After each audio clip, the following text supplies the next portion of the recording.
Welcome to Frank Talk.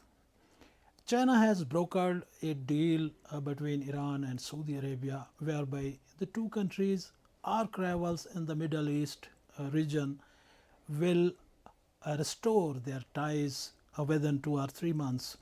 The important thing is that when the deal was signed, Iran was being isolated through the diplomatic efforts of Israel, and there was intensification of rivalry or competition between China and America. Today, we will discuss the significance of this deal with Dr. Tahir Jamil. Welcome, sir. Thank you, Dr. Riaz. Sir, how do you see this deal and especially brokered by China? I think this deal, as I was going through the national, international media and also local media of the Middle East, I found one thing very important, that there was a sense of jubilation and a sense of optimism was prevailing in most of the cases. Jubilation where? Jubilation mean the people were happy. Most of the strategists were happy that this is going to be a groundbreaking sort of agreement which will bring peace to the Middle East. As Iran and Saudi Arabia, who were the archetypical enemies and who were also engaged in the proxies at the different places. For example, you can say that the recent engagement of Yemen and the Houthis in the Middle East. So this was taken with a sign of hope. Well, as you have talked about the proxy wars, the battleground were Lebanon, Syria, and Yemen. Yes. So these countries should sigh a sense of relief. Yeah, sense of relief. I don't know what is their reaction, but overall, I'm talking about the international community. Because, but again, there is a problem that the constituency which Iran has created over the long time, in the form of Hezbollah, in the form of, you can say, in Lebanon and Beirut, then into the Yemen, how Iran is going to deal with them. Recently, there was a statement in the Wall Street Journal that the Iran is not going to help Houthis. So how it is going to channelize it, how is it's going to satisfy its clients over the long time while brokering this deal, getting into this agreement with the Saudi Arabia. Even in America, many of the think tanks have welcomed it. Although they have shown their reservation, American policymakers, that how the Iran is going to react. Will the Iran is going to abide by these principles and these agreed points or not? But it is something far-fetched which we can look into the future. But so far, even in the United States of America, they have welcomed this deal.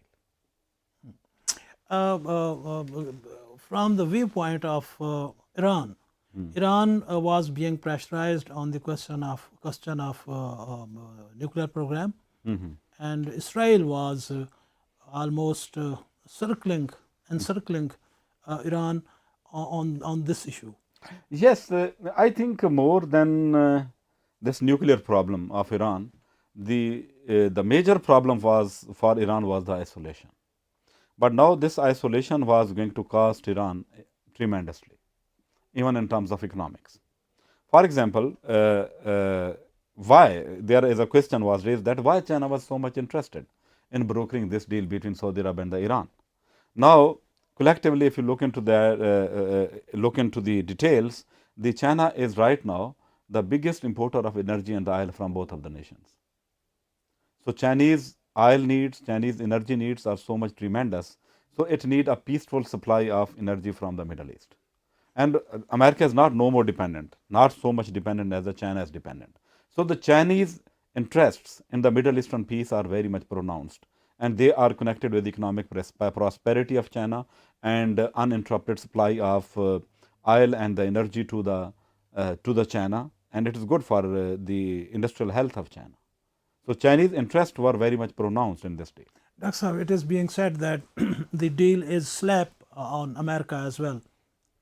Why and how? I don't think so. For this purpose, I think we have to look into American style. Americans always show a restraint. For example, if this deal is going to be done, do you think is it going to damage American relations with the Saudi Arabia? This is the way. No? For example, the Saudi Arabia is coming closer to Iran. Saudi Arabia is coming closer to China. Is it going to affect American position into the Middle East? So this is a big question. And I think right now, at this particular point, particular moment, I cannot tell that the how American interests are going to be compromised in this Middle East. And the peace is coming, and peace is very much in the interest of the United States of America, in the region, even in the China.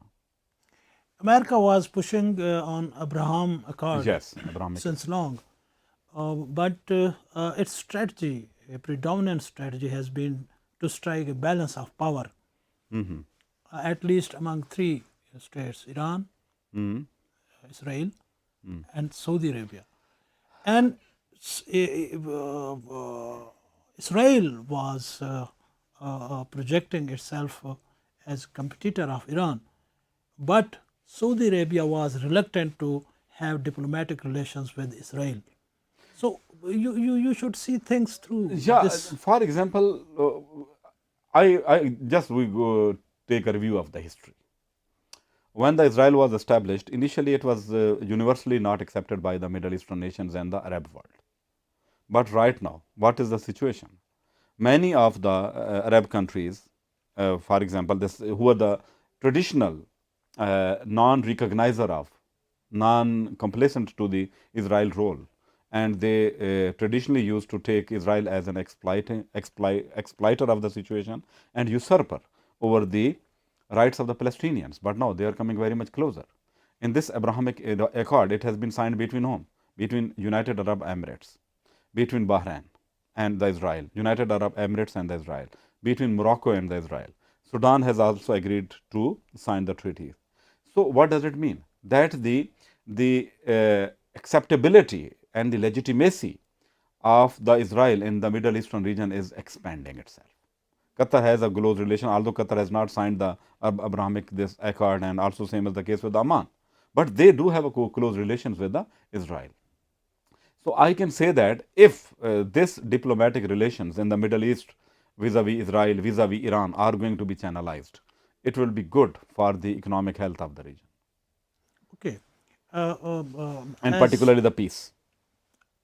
as I have asked a question earlier, um, if we suppose that there is a rivalry between China and America, then it is a great breakthrough for China. I don't think so that how we are going to count upon this rivalry sort of notion in terms of relations, foreign relations between United States and China. I'm not going to buy this argument.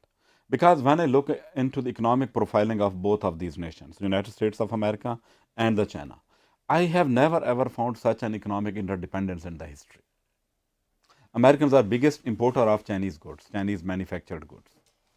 And same is the case with the China. So whatever is the development of China, it is because of the, you can say, the excessive and the successive, the investment, foreign direct investment of the Americans. Now, most of the merchandise and the goods which are marketed in China are actually marketed in the United States of America and throughout the world are actually produced in China, but with the help of the American investment. So American and the Chinese are very much connected with each other. So if Chinese would have followed that archetypical, that very traditional type of classic type of communism, then there were the chances that they would have the problem.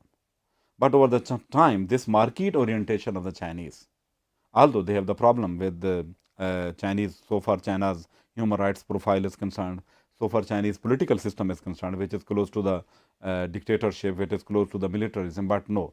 So far economy is concerned, I don't find much differences between China and the United States of America. As far as the sectarian value of the region is concerned, Yes. how the rapprochement will influence the degree of peace in the region.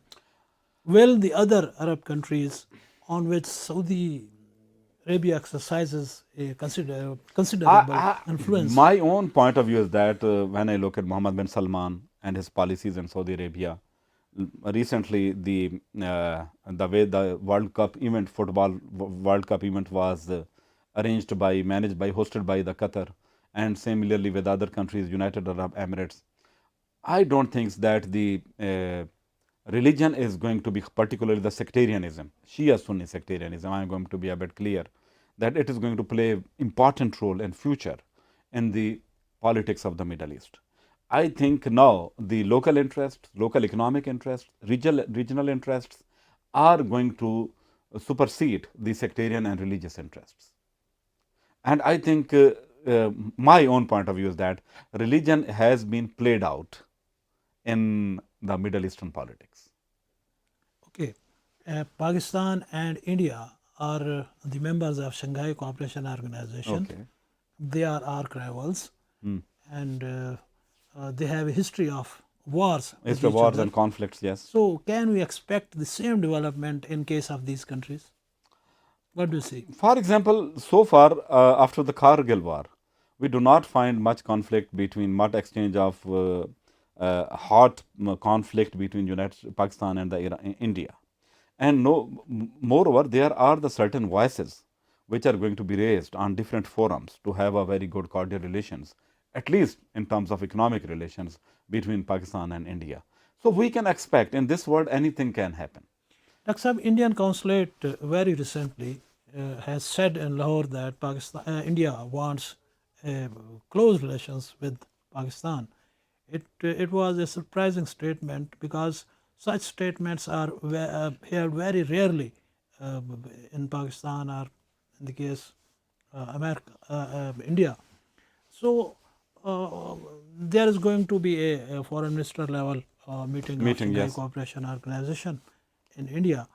Uh, what do you see if there is a trend? Then why not this can happen in No, the case of for example, South these, Asia? yeah, all those conflicts, I'm going to tell you, which have the territorial dimensions, which are the ideological dimension. Unfortunately, Pakistan and India's conflict is very much based on the territorial conflict, very much based on the ideological conflicts. And these conflicts are endured one, which are going to stay for a long time. And for this purpose, we need a very sagacious sort of leadership who is consistently keep on working and digging on the opportunities whenever they have. So I think you're talking about, you have mentioned the statement of Indian consulate, but recently there was a statement by Indian foreign minister that was not hopeful. That was something not hopeful. So this ping pong will keep on going for a long time. But at last, I think both nations have to agree on their mutual economic benefits and the economic agreements. Yes. Viewers, we have reviewed a diplomatic event that has brought arch rivals in Middle East, Saudi Arabia and Iran closer with the help of China, and we have briefly touched with the question whether such development can happen in the case of South Asia as well. We will come back with this episode next time. Goodbye.